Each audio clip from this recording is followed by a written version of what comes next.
దేశంలో 4 రాష్ట్రాల ఎన్నికల వరకు అందరూ ఊహించిన విధంగానే పెట్రోల్ ఛార్జీలు డీజిల్ ఛార్జీలు పెంచకుండా ఆపినారు.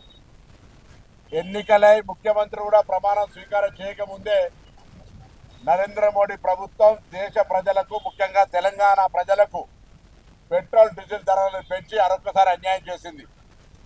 ఈ సందర్భంలో కిషన్ రెడ్డి గారు, బండి సంజయ్ గారు ఎన్నికలకు ముందు అనేక సందర్భాల్లో పెట్రోల్ ధరలు పెరిగాయని 10 సార్లు ప్రెస్ కాన్ఫరెన్స్ చేశారు.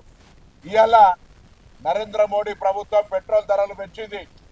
మేము యూపీఏ ప్రభుత్వం ఉన్ననాడు ఆయన గుజరాత్ ముఖ్యమంత్రిగా మన్మోహన్ సింగ్ గారి నాయకత్వంలో నయా పైస పెరిగితే ఏం జరుగుతుంది దేశంలో అని చెప్పే విధంగా, మరి అపహాస్యం చేసే విధంగా వ్యవహరిస్తూ ఉండే.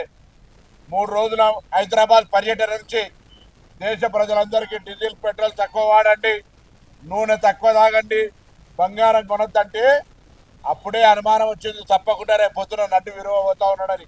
ఇవాళ మనిషి అబద్ధాలు, దురదృష్టకరమైనటువంటి మోసకారిగా ప్రజల జేబులను, ఎందుకంటే 6 నెలల స్టాక్ ఉందని చెప్పినారు. ఇవాళ యుద్ధం కారణం చూపెట్టే ప్రయత్నం చేస్తారు. యుద్ధం ఇవాళ రాలే, యుద్ధం ఎప్పటి నుంచో ఉంది. కానీ ఇవాళ ప్రజలకు మోసం చేసి భారం పడేటువంటి పెట్రోల్ డీజిల్ ధరలను పెంపును కాంగ్రెస్ పార్టీగా అందరం కూడా గట్టిగా వ్యతిరేకిస్తా ఉన్నాం.